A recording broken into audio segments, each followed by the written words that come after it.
início às nossas atividades da tarde, eu gostaria de chamar para compor essa mesa Maria Emília Mendonça.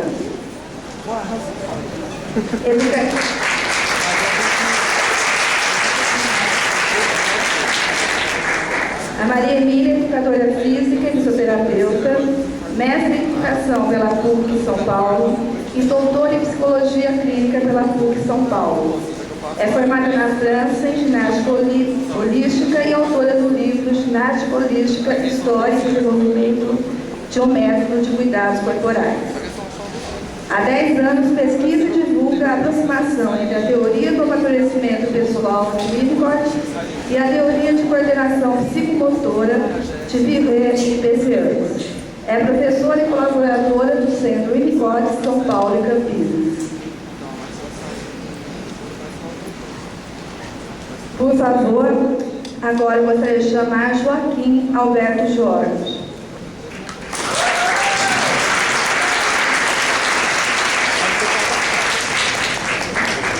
Psicólogo, especialista em psicoterapia psicanalítica pela Universidade de São Paulo, USP, professor da Universidade de Uberaba, Liuro. Passo a palavra para Maria Emília.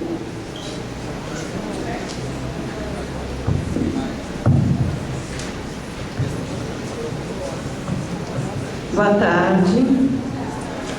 Então, eu gostaria de me apresentar. Eu trabalho com o corpo,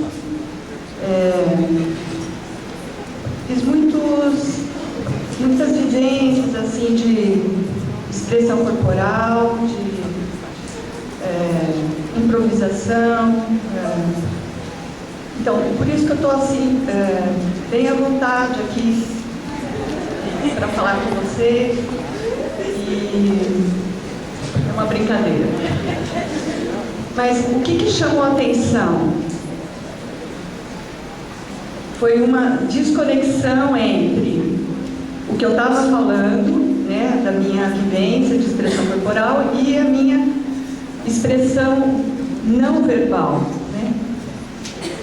Então, essa comunicação não verbal que é expressa pelo corpo é tão forte que às vezes ela suplanta a palavra. E é com isso que eu trabalho. Então, vamos lá. Eu vou tentar dar conta dessa síntese que eu preparei. Próximo slide. Vou começar citando algumas palavras da Bézier, que é uma fisioterapeuta e psicomotricista francesa que se aproxima bastante de Winnicott. Mas só para dizer o quanto que fica faltando a partir das indicações que ela dá para a gente lidar na prática com os problemas que chegam no consultório de fisioterapia. Ela diz: entre crianças há tantas maneiras de ser quantos forem os indivíduos. Apesar disso, duas tendências se esboçam. Algumas crianças são sobrecarregadas por um corpo que desconhecem, que não conseguem utilizar conforme seu desejo. E qualquer gesto, por mais simples que seja, representa um problema. Tendem à apraxia ou à descoordenação. Um dos casos seria a hiperatividade. Outras são aquelas que vivem na abstração. Sua organização é inadequada para suas possibilidades mentais. Elas evoluíram no sentido que era mais fácil para elas, baseado nas observações sensoriais e mentais, e não na experimentação motora. Então, com cada um desses casos, a gente vai ter que lidar de um jeito diferente. Próximo. Agora, olha que interessante que ela diz. Entretanto, outras têm uma coordenação bem construída, mas não a utilizam e até não a aceitam. Quer dizer, a gente analisa, faz uma consulta clínica, física, psicomotora, a criança não tem problema nenhum. Objetivo, neurológico, motor. Aí ela diz, isso concerne ao campo psicológico, ela não entra nesse campo. Mas ela diz, a criança parece só utilizar sua maturidade motora em função de sua maturidade psicológica. Se ela não for capaz de dizer o eu que a situa perante sua mãe separada dela, ela não utiliza seu corpo como uma unidade organizada num todo e, portanto, capaz de um eu. Muito bem, e ela fica nisso, não se estende mais. A partir daí, todo o livro dela, que é praticamente uma bíblia de todo mundo que trabalha com fisioterapia e psicomodicidade, mas não tem nenhuma teoria do desenvolvimento emocional primitivo, da personalização. É daí que a gente foi procurar em Winnicott as bases para a gente poder continuar trabalhando dentro do quadro da fisioterapia. Próximo.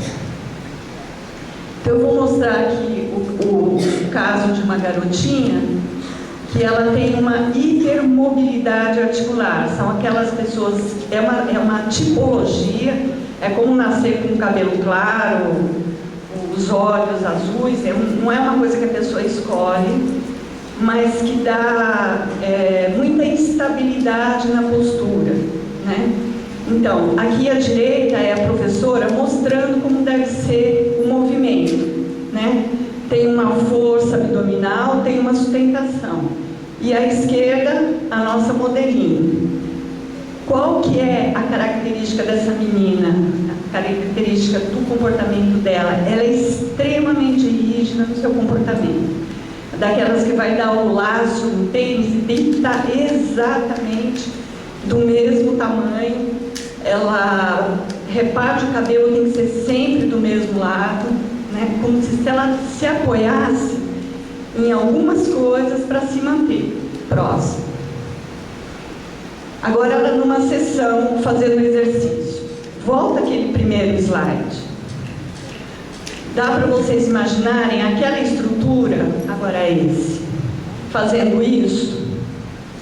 O trabalho que essa menina está fazendo, quantos anos? 6 anos. Ela é extremamente concentrada, a gente também não abusa, né, do tempo, né, mas ela está lá, firme e gosta. Próximo. Fazendo força, né, abdominal, percebendo aqui a lordose lombar, a importância de segurar. Próximo. E tem na sessão a hora da brincadeira. E o que ela escolhe brincar? Olha, aqui, não sei se dá para ver na foto, mas ela escolheu aquele jogo que você pega e joga uma flechinha. Mas olha a postura dessa menina, olha a atenção. E ali umas bonequinhas, né? Então a gente foi permitindo que devagarinho ela saísse desse padrão de brincadeira, onde também tudo tem que ser organizado. E uma mudança que ela conseguiu fazer foi na forma de repartir o cabelo. Numa foto ela está de um jeito, que ela está de outro. E não dá um risco exatamente retinho. Isso já foi um extremo avanço. Quer dizer, na medida em que a gente foi conseguindo construir no corpo dela uma força, ela foi parando de se apoiar nessas bengalas, né? nesses comportamentos obsessivos. Próximo. Aqui um outro caso. Esse garoto, ele tem 11 anos, ele é filho de uma amiga minha e de uma pessoa que fez o trabalho de pré-parto comigo. Então eu o conheço desde a barriga da mãe. Então, é um menino super bem instalado no corpo e tal, mas aconteceu de ele ter uma convulsão. E ele teve uma convulsão na escola. E foi muito chocante, ele ficou muito abalado. A mãe é uma cineasta, é uma pessoa de imagem, uma pessoa muito bem sucedida, com prêmios no Brasil e fora. Ela ficou muito assustada, aí ela trouxe ele para fazer um trabalho com a gente, porque ela não queria, e o médico falou que não era o caso de fazer uma psicoterapia. Então, o que esse menino fazia na sessão era se jogar no chão, muitas vezes. Esse é um caso que eu faço uma supervisão, não sou eu que atendo, é uma colega. E ela começou assim, Marimília, mas ele fica o tempo todo se jogando, assim, ele está precisando disso, né? Ele está precisando vivenciar, repetir essa convulsão. E outra coisa que deixou ele muito abalado também foi a contenção, porque amarraram ele, né? E aí a gente deu uma malha, uma dessas malhas tubulares, próximo.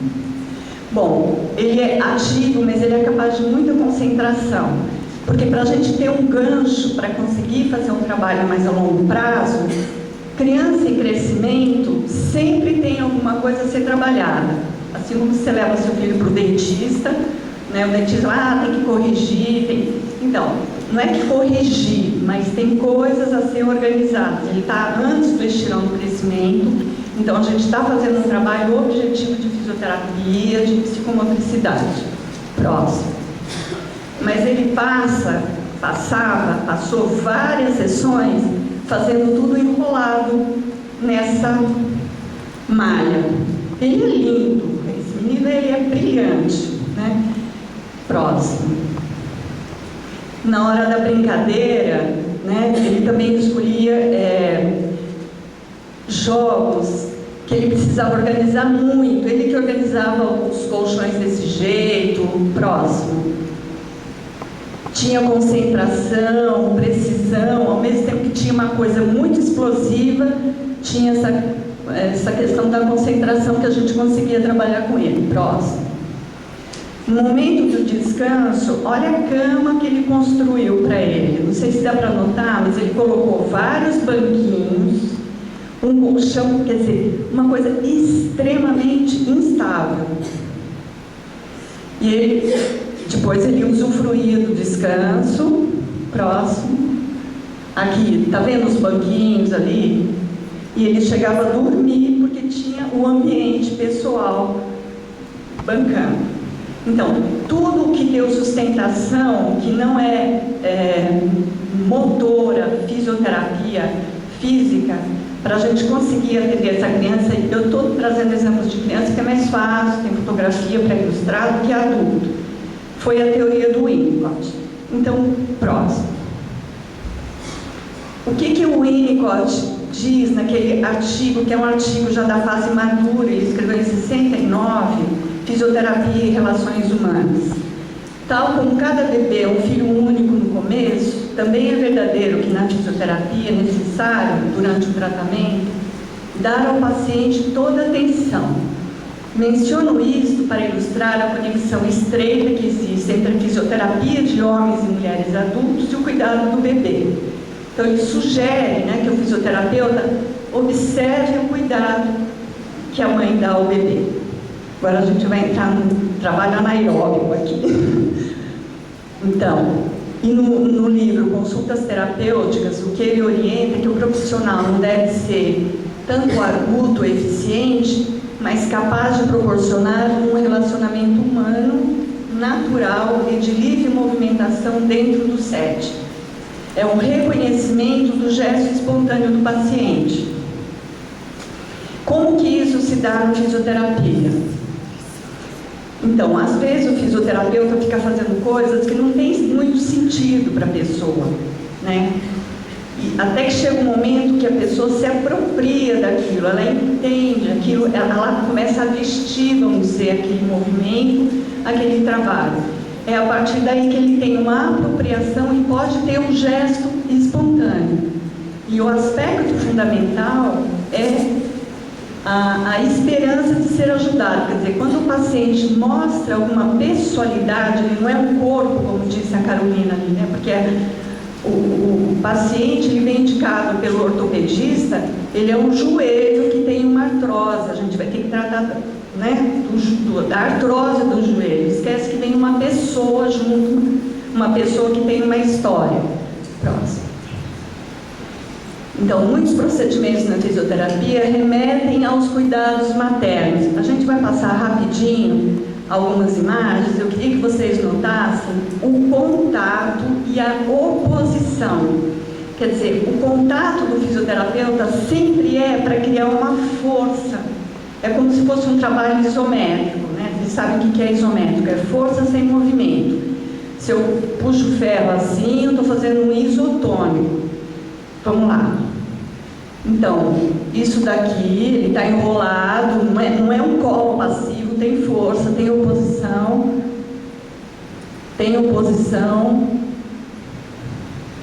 Aqui é uma mesa para trabalhar o equilíbrio da respiração, que parece um bercinho.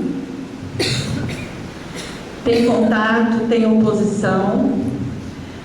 O profissional, ele empresta seu corpo. Muitos fisioterapeutas não gostam desse caráter regressivo maternal, mas de qualquer modo, o nosso corpo está em jogo, a nossa presença psicossomática está ali envolvida.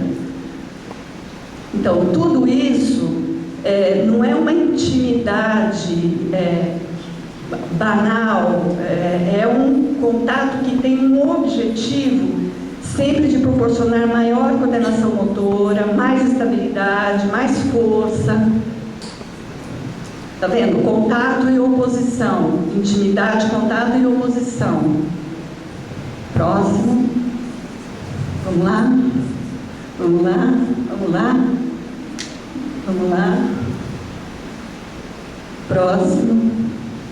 Então, na fisioterapia, o paciente ele pode tanto relembrar sensações de bem-estar se ele foi cuidado, como relembrar sensações de despedaçamento. Vamos lá. Então, quais os fatores que integram a psique soma? Vamos dar uma passada assim direta? Vai passando. Eu escolhi, volta um pouquinho. Essa listinha que o Winnicott dá, falando que a coesão psicossomática acontece com uma mãe real, cuidando efetivamente de um bebê real, que tem necessidades totais. Totais quer dizer não só física. Ela está viva, segura bem, sabe que é uma pessoa nesse corpo, não deixa o bebê abandonado a seus próprios recursos e cuida da passagem da dependência absoluta para a relativa. E isso daqui são as 5 coisas que o fisioterapeuta também usa para tratar do seu paciente. E o seu paciente sempre será um caso psicossomático. Pode ser o verdadeiro distúrbio psicossomático, mas a psique-soma está lá envolvida. Então, a mãe está viva e respirando. Próximo. Ela segura bem o bebê. Então, tem uma contenção da cabeça e da bacia, o enrolamento, que é a sensação de bem-estar da Bézier, e a sensação de integração que o Winnicott fala. Se a mãe deixa acontecer o reflexo de Moro e o bebê tem muito essa vivência, como será que ele vai receber aquela sessão lá de fisioterapia? Então, o bebê, para conseguir sustentar a cabeça, ele já tem que ter força na mão. E a gente está tendo muita pressa para deixar o bebê sem sustentação na cabeça. A mãe sabe que é uma pessoa nesse corpo, e é o olhar da mãe que junta a pessoa ao corpo. A mãe que olha e não faz contato, que cuida do corpo, mas não olha, ela não faz contato. O bebê ele não pode elaborar a mutualidade está no olhar da mãe. E ao responder à necessidade da fome, qualquer cuidado que a mãe dá, ela está sempre atendendo a pessoa total do bebê. As mães não suficientemente boas, essa indicação do Winnicott também está nesse artigo Fisioterapia e Relações Humanas, ou cuida bem do corpo e esquece que tem uma pessoa, ou cuida da pessoa e não tem jeito para dar o colo, para se identificar com as necessidades, vamos dizer, eminentemente físicas. Próximo. Então, a mãe não deixa o bebê abandonado aos seus próprios recursos por muito tempo. Ela pega, segura, porque ela sabe que o bebê não tem condições de manter na memória, na consciência deles, a presença, a experiência da mãe por muito tempo. Próximo. Então, a questão do hold, do aconchego também no berço, né? A gente sabe que não pode deixar o bebê completamente espalhado. Então, a mãe cuida da passagem da dependência absoluta para a relativa. Né? Essa aqui é uma fase super delicada, onde pode estar acontecendo a cisão. Próximo. Então, como que aquele risco pode ser repetido na fisioterapia. Quando a gente dá a alta para o paciente, muito breve, assim que os primeiros sintomas desaparecem, a gente dá alta. O que acontece? Às vezes o paciente mal conseguiu se vincular, começou a regredir um pouquinho, ao joelho melhorou. Já me aconteceu várias vezes a minhas colegas, o paciente em alta, ele desce as escadas do consultório e torce o pé ali, porque ele não está em condições de ficar bem, ele também precisa mais tempo. Vamos lá. Então, como que a gente vai estar cuidando, eu já estou terminando, de uma pessoa que chega com uma imagem corporal alterada? A pessoa sofreu um acidente de carro, não foi nada grave, mas teve uma batida por trás, teve um efeito de chicote, e ele teve essa sensação. Se coincide com uma história que essa pessoa já não foi bem sustentada lá na infância, imagine o trabalho que eu vou ter para cuidar dessa pessoa. Então, assim como na clínica, na psicanálise unicotiana, não tem um modelo, não tem uma técnica, mas a gente atende às necessidades do paciente, né? Na fisioterapia, a mesma coisa. Então, citação do Winnicott: aquele que procura nossa ajuda pode esperar sentir-se curado com nossas explicações. Na prática, isso não acontece. Quer dizer, na fisioterapia também não. Não adianta eu explicar porque a segunda e a terceira vértebra escorregou, o disco saiu um pouquinho, mas passado um tempo, não adianta. A pessoa que estamos tentando ajudar necessita de uma nova experiência, num ambiente especializado. Estou tentando me referir aos elementos essenciais que tornam possível o relaxamento. O relaxamento, ele é fundamental no trabalho de corpo. Se não tem relaxamento, se não tem uma permissão, uma participação relaxada, a gente não chega a lugar nenhum. E ele está falando aqui de uma sessão de análise, né? Se deve permitir ao paciente no divã ou ao paciente criança entre os brinquedos, no chão, que comuniquem uma sucessão de ideias, pensamentos, impulsos, sensações sem conexão aparente. Ele está alertando sobre a pressa de uma interpretação. Para o nosso paciente, ele também vai ficar falando ele vai ficar falando das dores, vai fazer umas explicações completamente sem lógica, né?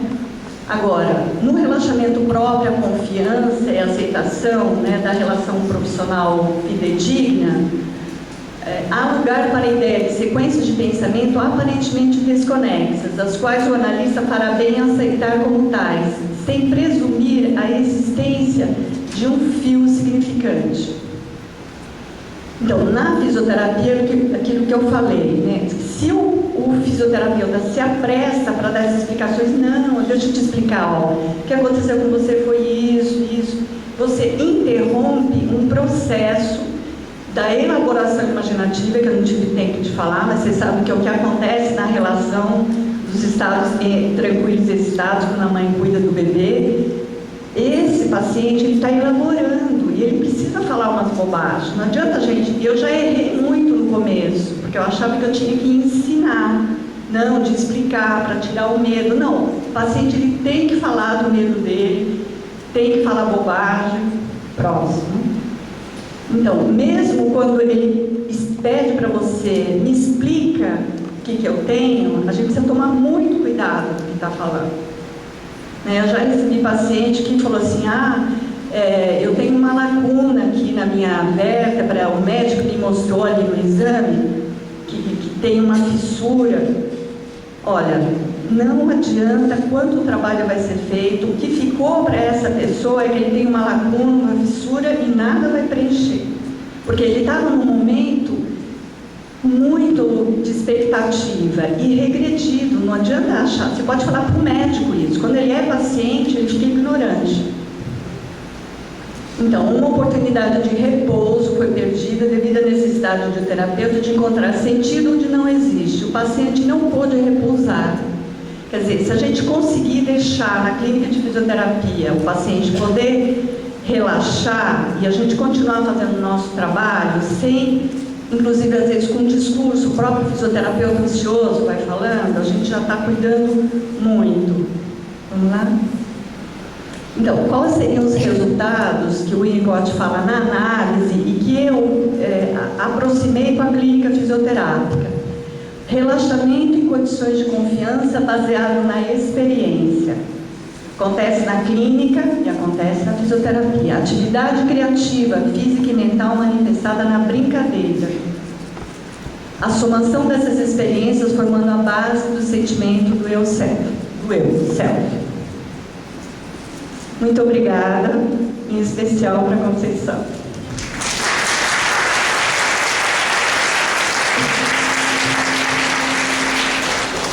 Obrigada, Maria.